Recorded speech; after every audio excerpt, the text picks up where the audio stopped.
नमस्कार दोस्तों, मैं राकेश कुमार एक बार फिर से एक नए वीडियो में आप सबका स्वागत करता हूं और आशा करता हूं कि इस महामारी के संकट में आप सभी अपना अच्छे से ख्याल रखें और स्वस्थ रहें। तो आइए सबसे पहले हम चलते हैं राधा कुंड, जो कि गोवर्धन से लगभग 5 किलोमीटर और कुसुम सरोवर से 2 से 3 किलोमीटर के आसपास परिक्रमा मार्ग में स्थित है। दोस्तों, राधा कुंड की भी हर जगह की तरह अपनी एक कहानी है।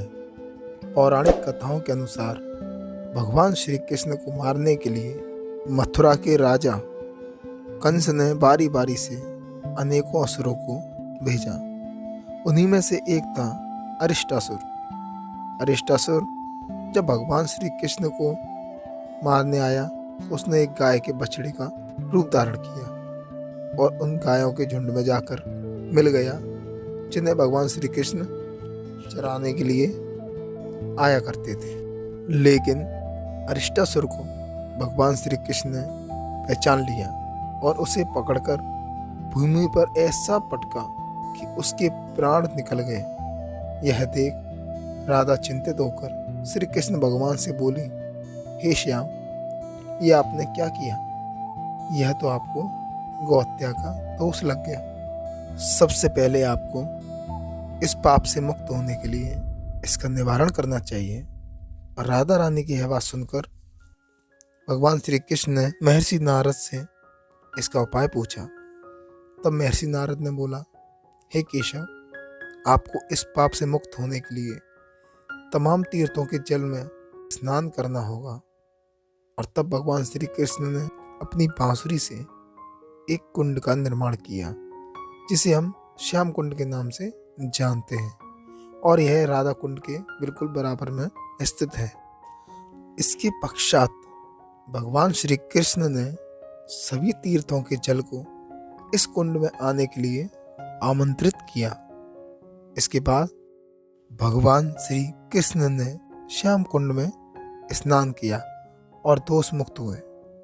इस कुंड को यह विशेषता भी है कि इसमें अनेकों तीर्थों का जल मिला हुआ है। इस कुंड के निर्माण के बाद राधा रानी ने भी इसी के बराबर अपने कंगन से एक कुंड का निर्माण किया, जिसे हम राधा कुंड के नाम से जानते हैं, और इसे वरदान दिया कि जो भी निसंतान दंपति अहोई अष्टमी की मध्य रात्रि को इसमें स्नान करेंगे, उनको संतान की प्राप्ति होगी। और इसी कारण भगवान श्री कृष्ण ने श्याम कुंड से ज़्यादा राधा कुंड को श्रेय दिया, और इस तरह राधा कुंड को श्याम कुंड से ज़्यादा मान्यता है। यह दोनों कुंड बेहद सुंदर, आकर्षित, स्वच्छ और सुरक्षित हैं। यहाँ श्रद्धालुओं की सुरक्षा का विशेष ध्यान रखा गया है, इसीलिए उनके नहाने के लिए कुंड में जगह जगह लोहे की जंजीरें लगी हुई हैं। तो आइए अब हम चलते हैं गोवर्धन में अपने अगले पड़ाव की ओर, जो कि है गोवर्धन श्री गिरिराज महाराज मुखारबिंद मंदिर। यह मंदिर गोवर्धन में जतिपुरा गांव में स्थित है। आइए आपको इस मंदिर के बेहद करीब से दर्शन कराते हैं। तो दोस्तों, जैसा कि आप देख रहे हैं कि हम मंदिर के प्रांगण में प्रवेश कर चुके हैं। सबसे पहले हम यहाँ पर जाते हैं तो हमें देखने को मिलता है यह है श्री महाप्रभु जी की बैठक। इसके बाद यह सामने जो गेट आपको दिख रहा है, इस मंदिर का मुख्य द्वार है। आइए अंदर की तरफ चलते हैं। जैसा कि आप देख सकते हैं कि यहाँ पर सभी श्रद्धालु व भक्तगण श्री गोवर्धन महाराज को दूध से नहला रहे हैं व पूजा अर्चना की जा रही है। सभी श्रद्धालु यहाँ पर पूर्ण श्रद्धा भाव से वर्ष भर आते रहते हैं। भिन्न भिन्न व दूर दूर जगहों से आए हुए श्रद्धालुओं को किसी भी प्रकार की किसी परेशानी का सामना ना करना पड़े, इसलिए मथुरा में हर मंदिर में ही एक प्रबंधक कमेटी है जो कि यहाँ का सारा कार्यभार सुचारू रूप से संभालते हैं व इसका सही तरीके से संचालन करते हैं। तो दोस्तों, आइए आगे चलते हैं श्री गिरिराज महाराज यानी गोवर्धन पर्वत के दर्शन करने। इस रास्ते से हम जाएंगे ऊपर की तरफ, लेकिन ऊपर चढ़ने से पहले आप सभी एक बात का विशेष ध्यान रखें। आप जब भी यहाँ आए तो पर्वत पर चढ़ने से पहले अपने जूते व चप्पल नीचे ही उतार कर चढ़ें। दोस्तों, गोवर्धन पर्वत जितना दूर से देखने में सुंदर दिखाई पड़ता है, उससे कहीं ज़्यादा सुंदर आपको तब लगेगा जब आप इस पर्वत को बेहद करीब से देखेंगे। ये बहुत ही विशाल, हरा भरा और एक बेहद सुंदर पर्वत है।